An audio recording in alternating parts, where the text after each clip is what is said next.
అమ్మా, నా కోరిక తీరితే మరలా నీ దర్శనానికి వస్తాను అని మొక్కుకుంటే చాలట. ఆ అమ్మే స్వయంగా రంగంలోకి దిగి మరీ కార్యాన్ని సఫలం చేస్తుందని ఇక్కడ భక్తులందరూ నమ్ముతూ ఉంటారు. ఈ ఆలయమే ఒరిస్సా రాష్ట్రంలోని రాయగడ జిల్లాలో ఉన్న మజ్జిగౌరమ్మ ఆలయం. ఈ ఆలయం యొక్క విశేషాలు ఈ వీడియోలో చూద్దాం. 15వ శతాబ్దంలో నందపూర్ మహారాజ్ రాజా విశ్వనాథ్ దేవ్ రాయగడలోని ఓ కోట నిర్మించుకున్నారు. ఆయనకు 108 మంది రాణులు ఉండేవారు. రాజావారు తన కోట మధ్యగదిలో అమ్మవారిని ప్రతిష్ఠించి పూజించడం వల్ల మజ్జిగరియాని అంటే మధ్యగదిలో వెలిసిన తల్లిగా పేరొచ్చింది. తెలుగువారి ప్రభావం ఎక్కువగా ఉండడం వల్ల మజ్జిగరియాని కాస్త మజ్జిగౌరమ్మగా మారిపోయింది. కళింగ చారిత్రక కథనం ప్రకారం 1538లో గోల్కొండ పాలకుడు ఇబ్రాహిం కుతుబ్ షా సేనాధిపతి రుతుబ్ ఖాన్ రాజగడపై దండెత్తి విశ్వనాథ్ దేవ్ని హతమారుస్తారు. ఆయన మృతితో 108 మంది రాణులు అగ్నిలో దూకి ఆత్మార్పణ చేసుకుంటారు. ఆ ప్రదేశం ప్రస్తుత మందిరం పక్కనే ఉంది. దీన్నే సతీకుండం అంటారు. రాజు మరణం తర్వాత అమ్మవారి ఆలనా పాలన చూసేవారే కరువయ్యారు. కోట కూడా కూలిపోయింది. దీంతో ఆ కోట యొక్క వైభవం, ఆ అమ్మవారి యొక్క వైభవం మరుగున పడిపోయింది.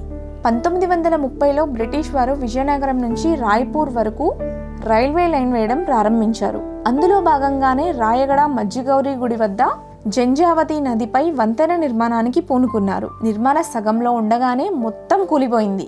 అమ్మవారు ఆంగ్లేయ గుత్తేకారు కలలో కనిపించి, నాకు ఆలయం నిర్మిస్తేనే వంతెన నిలబడుతుంది అని సెలవిచ్చింది. ఆ ప్రకారం జంజావతి సమీపంలో ఆలయం నిర్మించారు.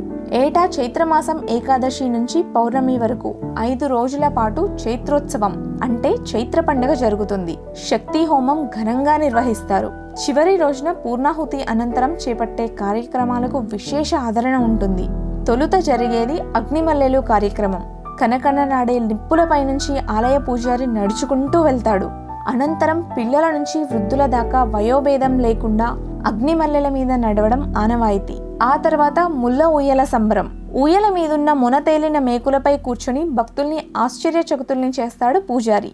ఆ 5 రోజులు సుమారు 1,00,000 మంది భక్తులు అమ్మవారిని దర్శించుకుంటారట. అదో పెద్ద జాతర ఉంటుంది. ఆలయ సింహద్వారం దాటగానే నిగనిగలాడే ఇత్తడి లోహ గుర్రం ఉంటుంది. 5 క్వింటాల ఇత్తడి లోహంతో చేసిన ఈ గుర్రం రంకెలేసేందుకు సిద్ధంగా ఉన్నట్టు కనిపిస్తుందట. అమ్మవారు రాత్రి వేళల్లో ఆ లోహాశ్వంపై సంచరించి పట్టణ ప్రజలను కాపాడతారని అక్కడి ప్రజల విశ్వాసం. ఆలయ ప్రాంగణంలోని చెట్టుకు భక్తులు ఎర్రని వస్త్రాన్ని, గాజుల్ని ముడుపు కడతారు. దీన్ని ముడుపుల చెట్టు అంటారు. ఎంతో కాలంగా నెరవేరని కోరికలు కూడా ముడుపు కట్టగానే నెరవేరుతాయని ఇక్కడి భక్తుల యొక్క విశ్వాసం. అమ్మా, నా కోరిక తీరితే మరలా నీ దర్శనానికి వస్తాను అని మొక్కుకుంటే చాలట.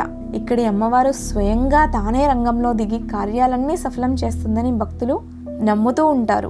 సాధారణంగా ఏ ఆలయానికన్నా వెళ్ళాలంటే పూలు, పండ్లు, పత్రి సిద్ధం చేసుకుంటాం. ఇక్కడ మాత్రం ఓ వింత ఆచారం ఉంది. రాయగఢ్ జిల్లా వాసులు ఆదివాసీ ప్రజలు అధికంగా నివసించే ప్రాంతం. ఇది ఆ ప్రభావమే కావచ్చు. ఆలయం బయట ఉన్న రాయజాని మందిరం వద్ద భక్తులు రాళ్ల పూజ చేస్తారు. అమ్మవారిని దర్శించుకొని వచ్చాక విధిగా రాజయాని మందిరంలో ఒక రాయి వేస్తారు. ఈ పోగైన రాళ్లన్నీ కూడా విజయదశమి తర్వాత సమీపంలో ఉన్న లోయలో పడేస్తారట. చూసారా, ఈ అమ్మవారికి దర్శనానికి వెళ్ళేటప్పుడు పూలు, పండ్లు కూడా తీసుకొని వెళ్లాల్సిన అవసరం లేదట. రాళ్ళు తీసుకెళ్లి రాళ్ల పూజ చేస్తారు అని చెప్తున్నారు. అమ్మా, నా కోరిక తీరితే మరలా నీ దర్శనానికి వస్తాను అని మొక్కుకుంటే చాలట. ఇవి మజ్జిగౌరమ్మ ఆలయం యొక్క విశేషాలు. ఇలాంటి మరిన్ని వీడియోల కోసం దైవత్వం ఛానల్ని సబ్స్క్రైబ్ చేసుకోండి.